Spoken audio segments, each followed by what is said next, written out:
बाबर आजम की बेहतरीन कप्तानी, पेशावर ज़ल्मी के बॉलर्स की बेहतरीन बॉलिंग और हुसैन दलत और बाबर आजम के दरमियान वो पार्टनरशिप, वो मैच विनिंग पार्टनरशिप, जिसकी वजह से आज पेशावर ज़ल्मी ने लाहौर कलंदर्स को चारों खाने चित कर दिया। लाहौर कलंदर्स की इंतहाई बेवकूफ़ाना, मैं कहूँगा एक तरह से, मतलब बैटिंग उनकी देखने लायक नहीं थी। ये 129 का विकेट नहीं था।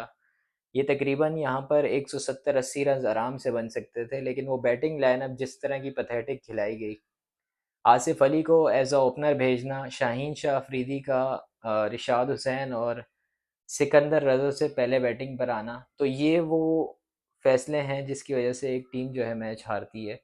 और ये क्रूशल फैसले, क्रूशल स्टेजेस पर जो फैसले लिए जाते हैं, वो बहुत अहम रोल अदा करते हैं एक टीम की जीत में। और आज सिर्फ़ और सिर्फ़ जो कोलैप्स हुआ, आप अब्दुल्ला शफ़ीक को ओपन करा सकते थे, लेकिन आप आसिफ अली के साथ ओपन कराने गए, जो कि मेरी समझ से बाहर है कि आसिफ अली ने आज तक ओपन नहीं की इनिंग्स।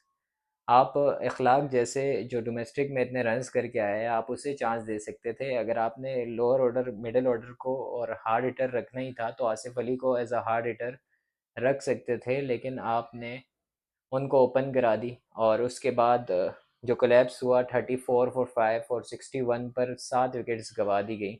शाहीन शाह अफरीदी का ऊपर आना, मुझे तो समझ नहीं आया कि वो क्यों आते हैं स्लोगिंग करने। अपने आप को प्रीमियम, मतलब एक तरह से वो अपने आप को ऑलराउंडर समझ बैठे हैं, जो कि उनकी पहली गलती है।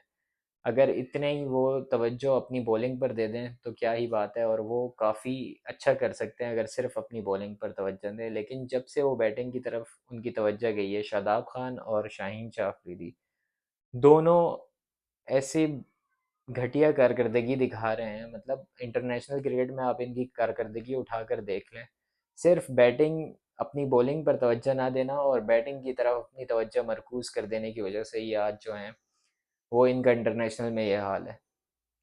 सिकंदर रज़ा ने अंडर प्रेशर बहुत ही बेहतरीन नॉक खेली, जहाँ पर लग रहा था कि पेशावर 60-70 रन्स पर आउट हो जाएगी या ज़्यादा से ज़्यादा 80-90 ही कर पाएगी, लेकिन वहाँ पर 52 रन्स बनाए और वो भी तेज़ खेलकर 129 तक पहुँचाया, जो कि एक तरह से तकरीबन जो है वो अच्छा स्कोर था।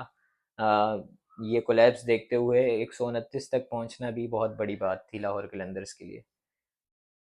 पेशावर ज़ल्मी के जो बेहतरीन बॉलिंग कराई गई, ल्यूक वुड, अल्ज़ारी जोसेफ, जिन पर बहुत तनकीद की जा रही थी ज़ल्मी फ़ैन्स की तरफ से, तो ज़ल्मी फ़ैन्स को आज दिखा दिया अल्ज़ारी जोसेफ ने कि वो भी कैपेबल हैं, वो भी अच्छी बॉलिंग करा सकते हैं। 15 रन्स देकर उन्होंने सिर्फ 15 रन्स देकर उन्होंने 3 विकेट्स ली, और क्या ही बेहतरीन बॉलिंग कराई, इकोनॉमिकल, और विकेट्स भी लेकर दी जब जब टीम को ज़रूरत थी।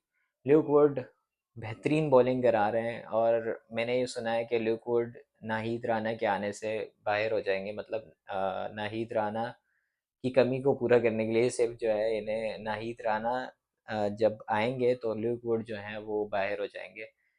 और देखते हैं कि ऐसा होता है कि नहीं, और मुझे तो यही लग रहा है और ये मैंने सुनने को मिला है। देखते हैं कि ल्यूक वुड, और ये बहुत बड़ा लॉस होगा पेशावर ज़ल्मी के लिए, क्योंकि जिस तरह की परफॉर्मेंसेस ल्यूक वुड दे रहे हैं, वो बहुत ही अहमियत के हामिल हैं, और जीत में बहुत ज़्यादा जो है हिस्सा जो है वो ल्यूक वुड का है। और बाबर आजम की कप्तानी की मैंने शुरू में बात की। बाबर आजम बेहतरीन कप्तानी की गई, ल्यूक वुड से 4 के 4 ओवर्स ऑन द ट्रॉट करवाए गए, और उसके बाद अल्जारी जोसेफ से तीसरा ओवर जल्दी कराया गया। जहाँ जहाँ पर पहले बाबर आजम स्पिन को इंट्रोड्यूस कर दिया करते थे कि एंड में ओवर्स बचाए जाते थे बॉलर्स, फास्ट बॉलर्स के, इस तरह की कप्तानी आज देखने को नहीं मिली, जिसकी वजह से ही लाहौर कलंदर्स जो है वो 129 ही बना पाई है। और पिछले मैच में भी काफ़ी हद तक मैच फंसा दिया था इसी कैप्टनसी की वजह से, इस डिफेंसिव कैप्टनसी को ना अपनाते हुए पिछला मैच भी तकरीबन ये जीत चुके थे। और ऐसे ही अगर ये डिफेंसिव कप्तानी को छोड़ दें और जो हैं वो इसी तरह की कप्तानी करें, मतलब अटैकिंग कप्तानी एक तरह से, मतलब विकेट्स लेने की तरफ जाएं, अपने फास्ट बॉलर्स को एंड के ओवर्स के लिए ना बचाएं शुरू में ही। मतलब अगर ऐसी सिचुएशन हो, लो स्कोरिंग, टोटल लो स्कोर पर अगर आप एक टीम को लो स्कोर पर आउट कर सकते हैं आप, अगर आपको लग रहा है कि आप जो हैं वो दूसरी टीम को मतलब 10 की 10 विकेट ले सकते हैं, और शुरू में ही आपने 2-3 विकेट्स ले लिए, तो आप अपने प्रीमियम जो अटैक बॉलर है उससे आप ओवर करा लें तो अच्छा होता है, और आपको मज़ीद विकेट्स मिलने के चांसेस बहुत ज़्यादा होते हैं। और ल्यूक वुड तीसरी विकेट भी ले चुके थे, 2 विकेट्स आज उन्होंने ली, लेकिन वो कैच ड्रॉप हो गया। उसके बाद अली रज़ा बेहतरीन बॉलिंग करा रहे हैं, हर मैच में अच्छी कारकर्दगी, लेकिन अभी यही लोग कहेंगे कि इन्हें बांग्लादेश में डेब्यू करा दिया जाए। तो हँसी आती है उन लोगों पर कि क्यों एक बॉलर को पूरे प्रोसेस से आने के बजाय आप डायरेक्ट उनको ग्रीन गैप दे रहे हैं। और ये काफ़ी मुझे भी लग रहा है कि बांग्लादेश की सीरीज़ में इन्हें ग्रीन कैप दे दी जाएगी। मुझे लगता है कि मतलब मेरे ख़्याल से ग्रीन कैप इतनी सस्ती नहीं होनी चाहिए कि आप 1, 2, 3 मैचेस की परफॉर्मेंसेस को जज करके आप फ़ौरन ग्रीन कैप एक बंदे को, एक प्लेयर को पकड़ा दें। आप उसे एक पूरे प्रोसेस से गुजारें, उसे निचोड़ें, उसे रगड़ें डोमेस्टिक क्रिकेट में, ताकि वो अंडर प्रेशर भी वैसी कारकर्दगी दिखा पाए। वो एक प्रोसेस से होकर गुजरेगा तो वो अपनी इंटरनेशनल टीम, पाकिस्तान टीम के लिए बहुत ज़्यादा एक इम्पैक्ट प्लेयर बनकर निकलेगा। लेकिन अगर आप उसे फ़ौरन ग्रीन कैप दे देंगे तो वो कुछ शुरू में तो बहुत अच्छी कारकर्दगी आएगी, लेकिन बीच में नामो निशान मिट जाएगा उस प्लेयर का, जब अंडर प्रेशर सूरत हाल, अंडर प्रेशर मैचेस होंगे। तो देखते हैं कि कैसे क्या कॉल ली जाती है, और 2-3 प्लेयर्स ऐसे रखें अपनी नज़र में इस पीएसएल से, और उनको डोमेस्टिक खिलाएं एक साल, अगले साल अगर वो कंसिस्टेंसी से परफॉर्मेंस दे रहे हैं डोमेस्टिक में, तो फिर जिस तरह साहिबजादा फरहान बहुत ज़्यादा परफॉर्मेंसेस दे रहा है, कंसिस्टेंसी से हर टूर्नामेंट में परफॉर्म कर रहा है, तो उसकी टीम में अब जगह बनती है। वैसे ही हर प्लेयर इस प्रोसेस से होकर आएगा तो बहुत अच्छा होगा टीम के लिए भी, और ये जो डाउनफॉल चल रहा है ये ख़त्म हो जाएगा पाकिस्तान क्रिकेट का। आते हैं मैच की तरफ। बेहतरीन बॉलिंग के बाद पेशावर ज़ल्मी जल्दी चेज़ करना चाहिए था। ये 16.3 ओवर्स में चेज़ करना मुझे समझ नहीं आया, और मैं इस पर जो है वो तनकीद करूँगा टीकेसी और सायम अयूब को, कि वो इस लेट जो है एक वक्त पर ऐसा लग रहा था कि ये मैच बहुत ज़्यादा फंस जाएगा, और पेशावर ज़ल्मी के लिए अगर 1-2 विकेट्स वहाँ और गिर जाती तो बहुत मुश्किल हो जाती पेशावर ज़ल्मी के लिए। लेकिन वो पार्टनरशिप जो कि इंतहाई क्रूशल इनिंग्स, बाबर आजम पिछले मैच में रन्स किए, मुश्किल विकेट थी वहाँ, जहाँ पर साइफर्ट, वार्नर और विंस इन जैसे महान बल्लेबाजों से रन्स नहीं हो रहे थे। मतलब इतनी परफॉर्मेंसेस देने के बाद भी, मतलब इतनी जिस तरह से वो फॉर्म में हैं, तो उस फॉर्म को मद्देनज़र रखते हुए उनकी परफॉर्मेंस उस पिच पर वैसी नहीं आई, और वो बहुत स्ट्रगल कर रहे थे मिडल करते हुए बॉल को। तो बाबर आजम भी इसी तरह पिछले मैच में बहुत स्ट्रगल करते नज़र आए, लेकिन इस मैच में बहुत अच्छी कारकर्दगी दिखाई गई, और टीम को जो है वो चेज़ कराने में कामयाब भी साबित हुए, और बेहतरीन कारकर्दगी दिखाई गई हुसैन तलत की तरफ से भी।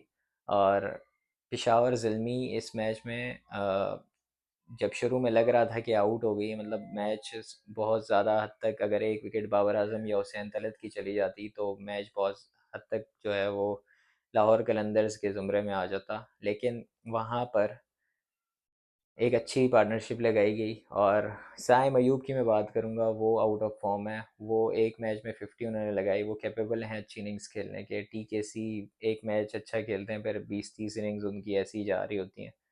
तो ये मुझे समझ नहीं आ रही, आया अगले साल ज़ल्मी ने रिटेन करेगी भी कि नहीं, मुझे नहीं लगता, और रिटेन करना भी नहीं चाहिए, क्योंकि परफॉर्मेंसेस वैसी नहीं आ रही इनसे जैसे इनसे तवक्को की जा रही है।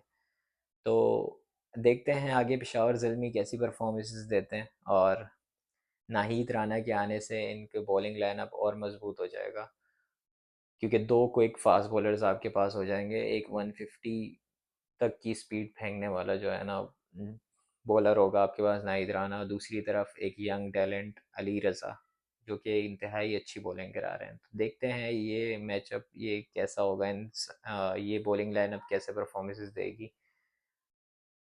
पेशावर ज़ल्मी ने ये मैच तो जीत लिया, लेकिन इन्हें अगले मैचेस जीतने पड़ेंगे, और आज जो है वो कोयटा ग्लैडिएटर्स और कराची का मैच है, और वो भी इंतहाई अहमियत का हामिल है। कोयटा ग्लैडिएटर्स को लाजमी वो मैच जीतना होगा, ताकि पीएसएल टॉप 4 की दौड़ में अपने आप को रख पाएँ और उसमें शामिल हो पाएँ। देखते हैं कि कैसी परफॉर्मेंस आती है लाहौर कोयटा ग्लैडिएटर्स की तरफ से।